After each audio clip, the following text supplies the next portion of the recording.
The Senate goes into the Committee of the Whole and admits President Buhari's ministerial nominees into the chamber to commence the screening exercise. The nominees on President Buhari's ministerial list stood face to face with senators to prove their competence, capacity and character as a major criteria needed for their appointment as ministers. I am an industrialist. I have my factory in my village. I produce harmony foam. I obtained the first school living certificate with distinction.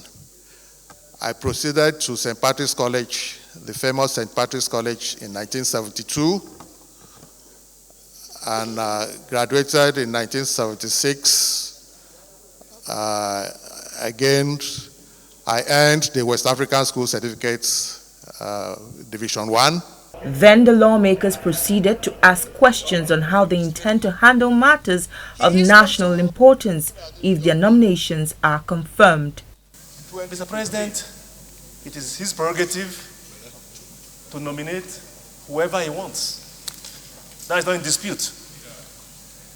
But there's something unique this time around, Mr. President. And for the most part, most of these people have no direct relationship with the grassroots.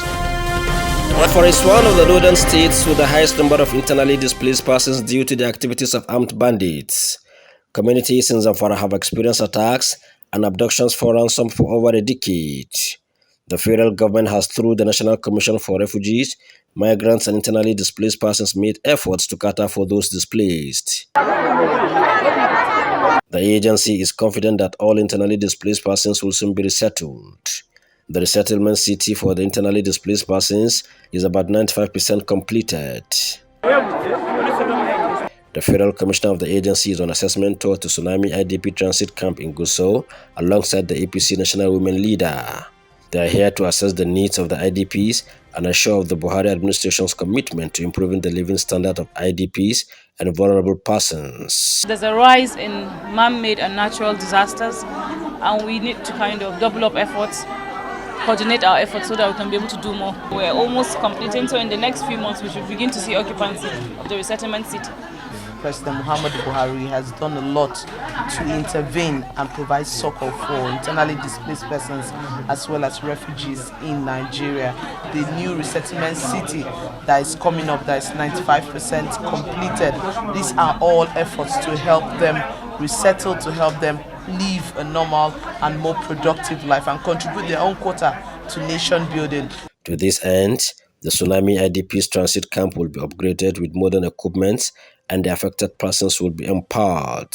We have decided with the Zamfara State government to rehabilitate the Tsunami camp and upgrade it into a proper community. And they're all excited. And I'm looking forward to the finished work because I know that it will elevate them and provide succor.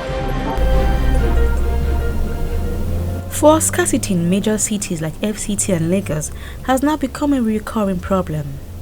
Motorists and business owners who make use of premium motor spirit either to fuel their cars or power their generators spend long hours in scorching sun waiting to bar fuel, and in extreme cases have embarked on vigils outside fueling stations hoping they can finally get fuel to buy.